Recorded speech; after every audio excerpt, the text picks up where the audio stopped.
Hello student, आज हम पढ़ने जा रहे हैं कैफी आजमी द्वारा रचित हिंदी कविता कर चले हम फिदा। आज हम इस कविता का भाग दूसरा पढ़ने जा रहे हैं। सबसे पहले भाग 1 का पुनरावलोकन। पिछले भाग में हमने देखा कि प्रस्तुत कविता कर चले हम फिदा 1962 के भारत चीन युद्ध की पृष्ठभूमि पर आधारित है। कवि कैफी आजमी ने इस कविता की रचना इसी युद्ध पर बनी हिंदी फिल्म हकीकत के लिए की थी। यह एक कविता देशभक्ति एवं बलिदान की भावना को व्यक्त करती है। साथ ही साथ सैनिक जीवन की चुनौतियों, संघर्ष, उनके जीवन को बयान करती हैं।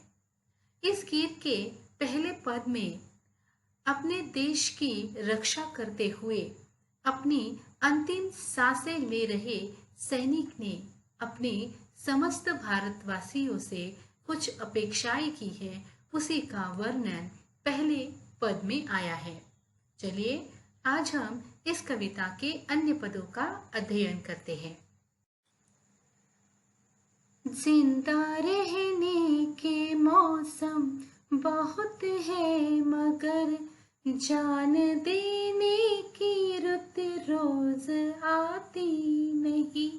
हुस्न और इश्क दोनों को रुसवा करे, वो जवानी जो खून में नहाती नहीं। आज धरती बनी है दुल्हन साथियों, अब तुम्हारे हवाले वतन साथियों। कर चले हम फिदा जानो तन साथियों, अब तुम्हारे हवाले वतन साथियों।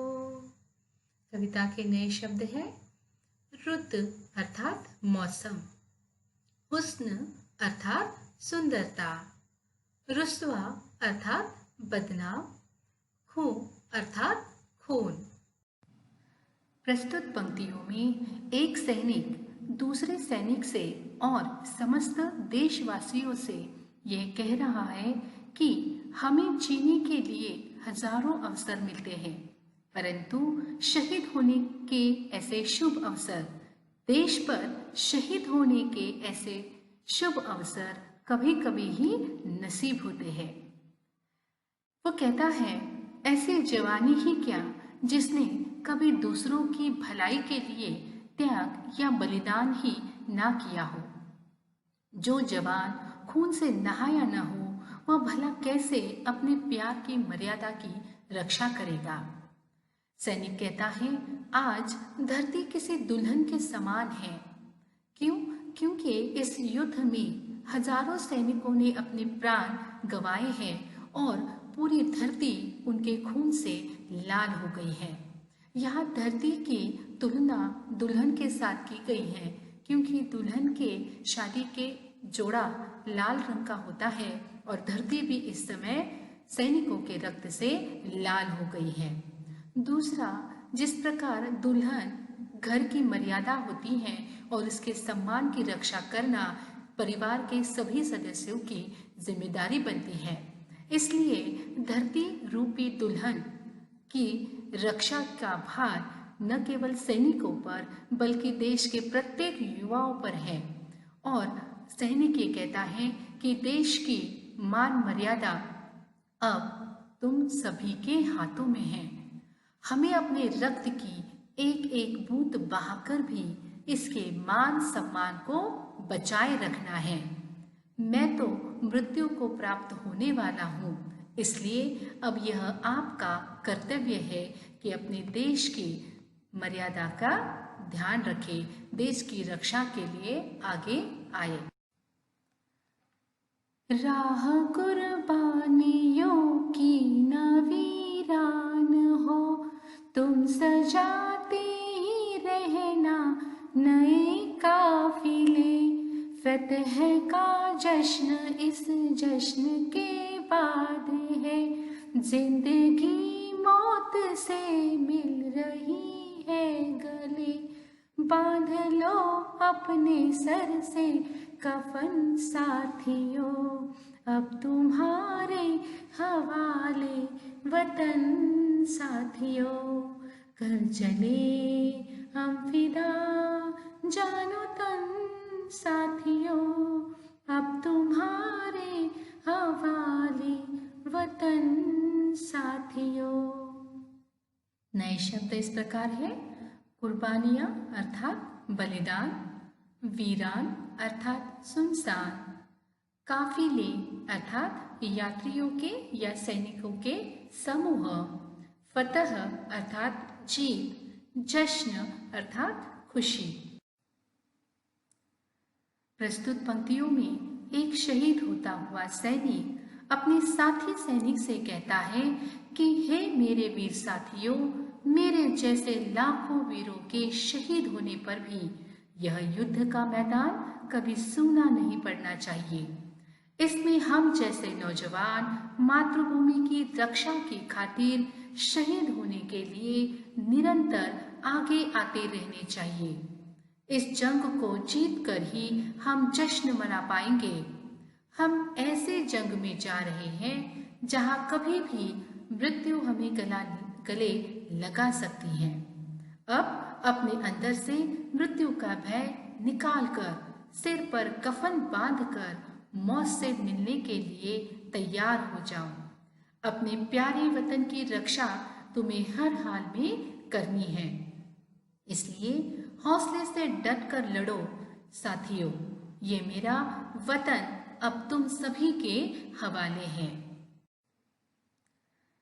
खींच दो अपने खून से जमीन पर लकीर, इस तरफ आने पाए न रावण कोई, तोड़ दो हाथ अगर हाथ उठने लगे, छू न पाए सीता का दामन कोई, राम भी तुम ही लक्ष्मण साथियों, अब तुम्हारे हवाले वतन साथियों, कर चले हम फिदा जानो तन साथियों, अब तुम्हारे हवाले वतन साथियों।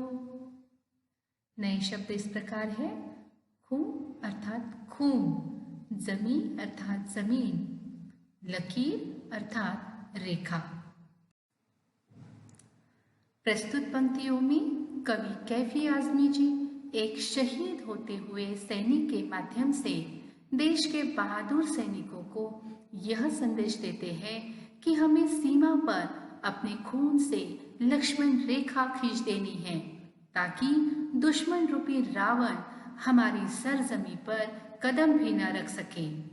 कवि यहाँ भारतवर्ष की तुलना सीता माता से करते हुए कहते हैं कि अगर कोई भी हाथ इसकी ओर उठे तो उसे वहीं तोड़ देना चाहिए। जैसे प्रभु श्री राम एवं लक्ष्मण जी ने माँ सीता को रावण से बचाया, ठीक उसी प्रकार तुम्हें भी हर हाल में भारत माता की रक्षा करनी होगी। शहीद हो रहा सैनिक अपने साथियों से आखिरी सांस लेते हुए कहता है, मैं भले ही शहीद हो जाऊं, लेकिन अब वतन तुम्हारे हवाले है, इसकी हर हालत में रक्षा करना मेरे बहादुर साथियों। तो देखा आपने कि एक सैनिक अपने देश की रक्षा के लिए अपने प्राणों का बलिदान देने के लिए भी पीछे नहीं हटता। सैनिक का जीवन इतना आसान नहीं होता। सैनिक बनना ही अपने आप में ही एक बहुत बड़ी गर्व की बात होती है। एक सैनिक का जीवन जिसमें वह पूरी तरह से अपने देश के लिए समर्पित होता है। कई बार ऐसे क्षण आते हैं जब वह अपने परिवार के खुशी के पलों में शामिल नहीं हो पाता। यहाँ तक कि अपने परिवार में कोई दुखद घटना घटित होती है तब भी उसे सीमा पर अपने देश के कर्तव्य को निभाना पड़ता है। बड़ी ही दुर्गम स्थितियों में, दुर्गम जगहों पर उसे दिन रात सतर्क रहना होता है अपने देश की सीमाओं की रक्षा करने के लिए। कभी ठंड में, कभी बहुत ज़्यादा गर्मी में, बारिश में, और वहाँ के वातावरण प्रतिकूल परिस्थितियों में, बुरे से बुरे हालात में भी सैनिक अपने कर्तव्य से पीछे नहीं हटता है। इसलिए हम सभी भारतवासियों को सैनिकों के प्रति अपनी भावनाओं को व्यक्त करते हुए उनके प्रति सम्मान हमेशा व्यक्त करना चाहिए। जय हिंद। प्रस्तुत पाठ पर प्रश्न चर्चा। प्रश्न पहला, इस गीत में धरती को दुल्हन क्यों कहा गया है? प्रश्न 2, कवि ने इस कविता में किस काफिले को आगे बढ़ाते रहने की बात की है? प्रश्न 3, इस गीत में सर पर कफन बांधना किस ओर संकेत करता है? प्रश्न 4, इस कविता का मूल भाव अपने शब्दों में लिखिए। प्रश्न 5, इस कविता में सैनिक जीवन की कौन कौन सी चुनौतियों का वर्णन आया है? आशा करती हूँ कि आज के वीडियो पर आधारित ये सभी प्रश्न आप आसानी से हल कर पाएंगे। धन्यवाद।